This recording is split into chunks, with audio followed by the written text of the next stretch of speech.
So இந்த entry எப்படி எடுத்தோம்னு பார்ப்போம். உங்களுக்கே தெரியும் டிமாண்ட் ஜோன் ஒரு டச் ஒன்று தான் வரையிடு, அடுத்த டச் நம்ம எடுக்க மாட்டோம். ஓகே, ஸோ இது இங்கே எனக்கு வந்து ப்ராஃபிட் கொடுத்ததுனால இந்த டச் வந்து நம்ம கன்சிடர் பண்ண மாட்டோம். ஸோ நம்ம என்ன பண்ணோம், இந்த பிரேக் அவுட்காக வெயிட் பண்ணியிருப்போம். ஓகே, ஸோ இப்போ நான் 1 மினிட் போனேன்னா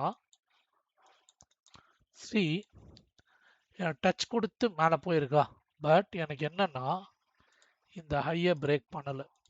ஓகே, ஸோ எனக்கு மார்க்கெட் வேகமாக ஃபால் ஆயிடுச்சு. ஓகேங்களா, எனக்கு இங்கே ஒரு சப்ளை ஜோனும் இருந்திருக்கு. ஓகே,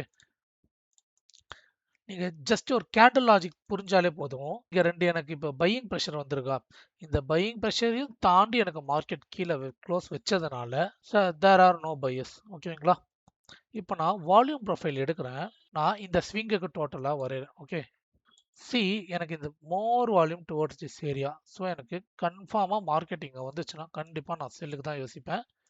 ஸோ அதே மாதிரி ஒரு ஷார்ட் பொசிஷன் போட்டு வெயிட் பண்ணிட்டு இருந்தேன். மார்க்கெட் கரெக்டாக டேப் ஆகி ப்ராஃபிட் வந்துருச்சு. ஓகேங்களா,